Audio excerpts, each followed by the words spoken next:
Okay. Hi, everyone. My name is Max Rodrigo. My pronouns are they, them. And today we're going to be talking about accessibility to environmentalism for BIPOC youth in Seattle. So a little bit of background information, Black, Indigenous, and other youth of color are experiencing nature deficit disorder. So what is nature deficit disorder?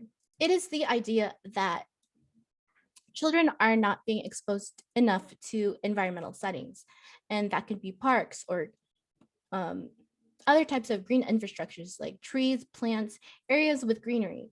And this is really important in a child's life because when you're young, you have the curiosity and the brain capacity to retain a lot more information, which would help shape the way that you conceptualize ideas.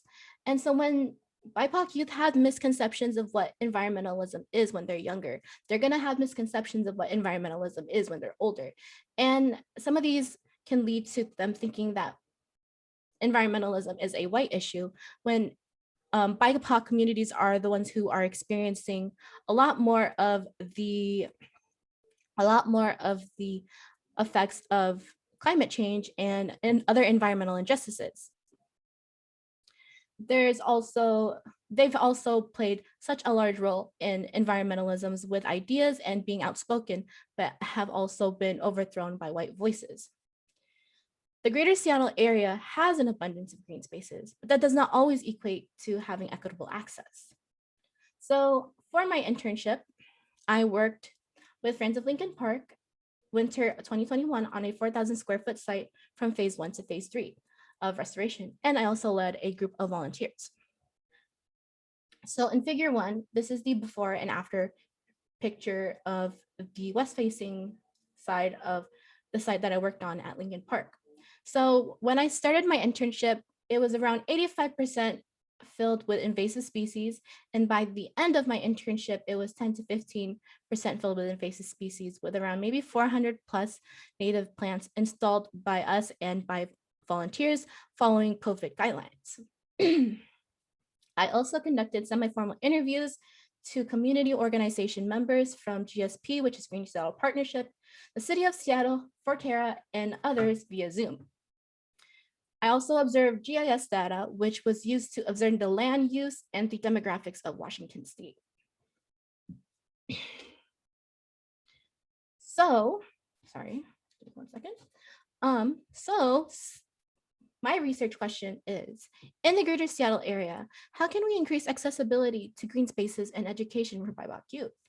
So the greater Seattle area, no, sorry about that. That's not what I meant to see. I meant to say. So what is accessibility?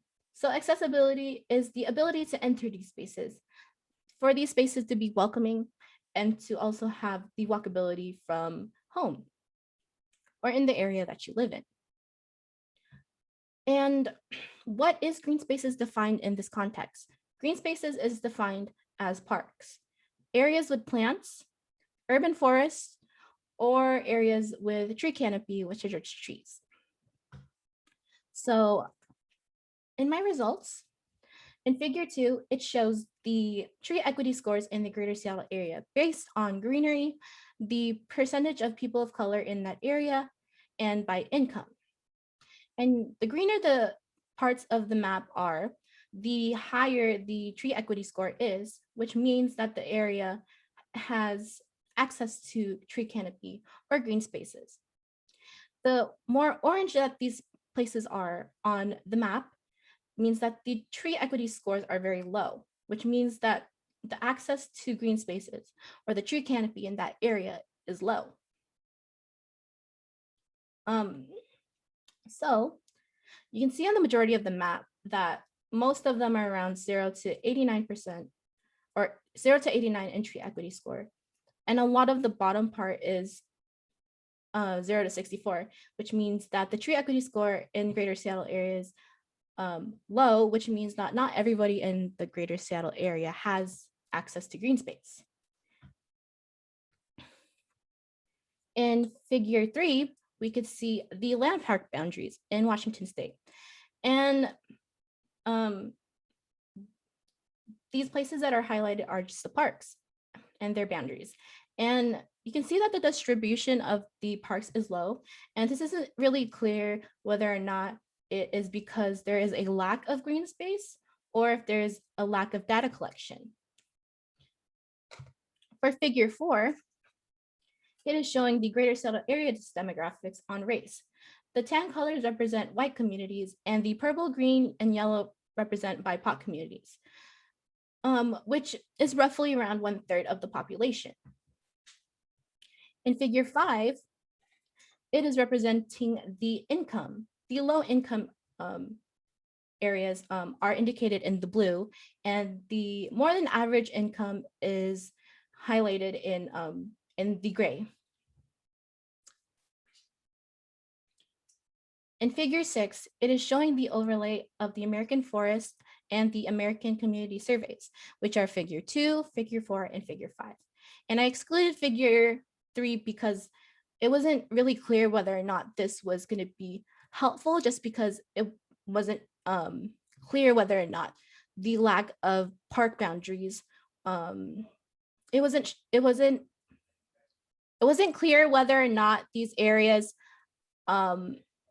are either affected by, their distribution is affected by the amount of parks in that area, or if it was because there wasn't a lot of data collected in that area. So I wanted to see, since you can't really figure out whether the factors are the factors for figure 2 are accountable in the figure, I wanted to look at race and I wanted to look at income to see if they're going hand in hand, which some areas are. So what does this mean? So that means that, this means that areas that have green spaces on low income neighborhoods may have low maintenance parks. And areas that have high accounts of tree canopy or green spaces, but a mix of low and high income neighborhoods may have spaces that are unwelcoming. And then also I would like to again note, for figure 3, there's not enough information or land data and makes it inconclusive.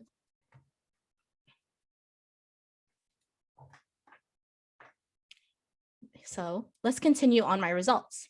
So here are some results from the interview that I conducted, and these are the challenges that were outlined. So there is the fear of losing funding. Some of these organizations are nonprofit, so they rely on fundraisers and they rely on funds from the city. Some organizations may have more funding than others. And this is really important to note because funding helps support the BIPOC youth through programming and operations. And also, there's not enough funding to buy new lands. Organizations, communities cannot just buy new parts of land if there's not enough space in their areas. There's also a lack of funding for transporting students from place to place. So if organizations want to have outdoor activities and they don't have enough funding for field trips, they can't have their field trips. And there's also getting youth from place to place for those who are working in certain sites, because some sites can be really, really far away from where they're working in. So if they have to take multiple buses or they have to take Ubers, the cost can add up pretty quickly. There is also the lack of space. Some areas don't have the luxury to just have green spaces and other infrastructures. From a quote from Maggie from Duwamish River Cleanup Coalition, who is from the Duwamish Valley, "We have limited space in our community where we have to decide if we want green spaces or affordable housing units, which honestly, it shouldn't be something we question. It should be something we can attain both of." And what does this mean? This means that areas have to choose in between having their community centers where they have gatherings for the youth, and a lot of people in the Duwamish Valley are made up of BIPOC youth. They don't have enough. They don't have enough space for community centers, and they don't have enough space for green spaces, or they don't have enough spaces for affordable housing. They can't have all of them because there's not enough space, and they can't just buy and purchase land just because they don't get enough funding.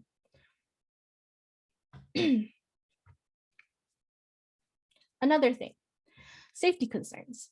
So BIPOC youth don't feel comfortable around parks because some parks can be heavily filled with police presence. So they are become very cautious because they are vulnerable communities. And with all the police brutalities, it's really scary for them. And there were some instances where organizations were ordered by police to alter their land so that police can flash their flashlights and see what kind of activities that youth are doing in parks. So it's very scary for them to be in parks because they fear for their lives. There's also the fear of homeless, and this is just because there's not enough environmental education about, or there's not enough education about homelessness, and this also keeps all youth in general, out of parks.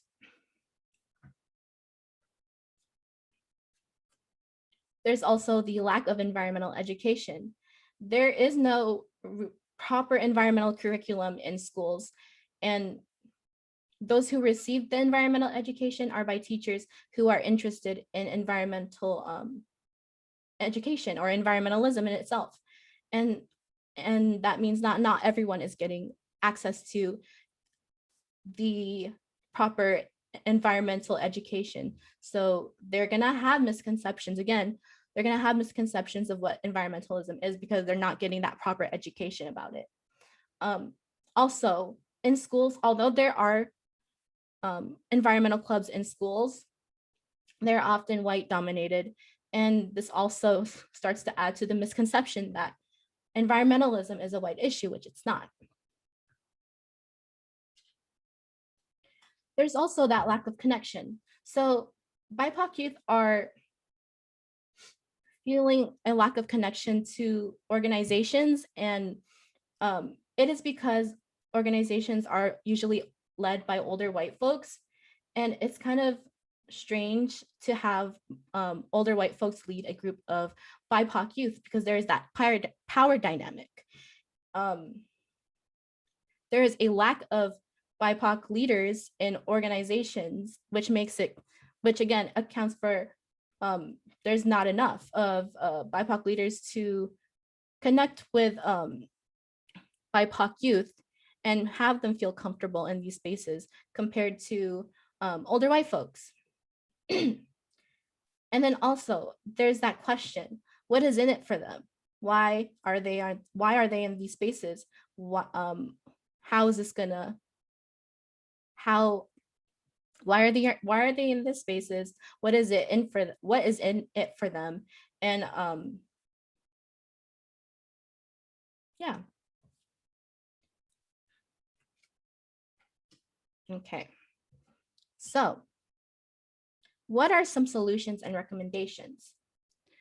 So for funding, there needs to be proper funding for buses, and there needs to be proper funding to support those who are traveling from home to a far place, to support youth so that they can be in these areas and they can be in these areas and experience the outdoors.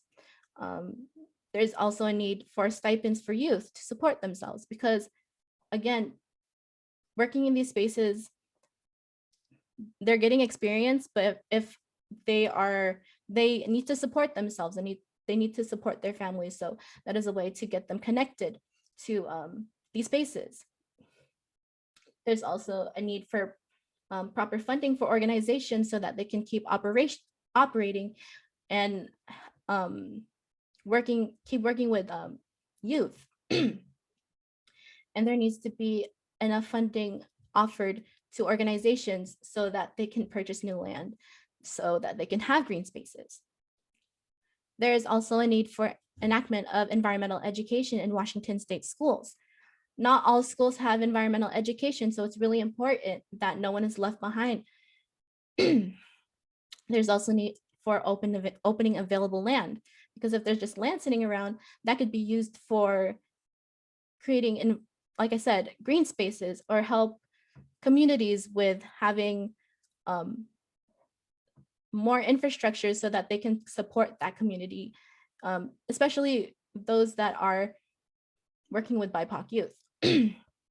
Education. There needs to be education. Okay, sorry, give me 1 second. For education, within education, there needs to be youth-led activities, so that the youth are feeling that they are feeling confident and that they have a voice, so that they can get into these leadership positions and also voice, because they have been silenced for so long. There is also a need to create anti-racist programs to educate older white folks about misconceptions misconceptions and racist ideas, and unlearn them, so that they aren't hurting BIPOC youth when they're when they're working with them, and not making them feel uncomfortable. There's a need to educate youth about homelessness, because it is a big issue in Washington state, and there needs to be a proper approach to this issue instead of being scared. There needs to be an expansion of outdoor education, because outdoor education is only limited to certain areas in Seattle, and it needs to be statewide or citywide. Networking. So organizations with the same goals need to connect with each other. Y-led organizations should connect with BIPOC leaders and organizations and let them lead, since they have been underrepresented and underheard. And also, there needs to be a push for more BIPOC leaders in these leadership positions and in organizations, so that they are heard, and also for BIPOC youth to feel comfortable in these spaces when they're working on the site. And in this context also, we need to avoid tokenizing BIPOC communities. So what are some of the implications?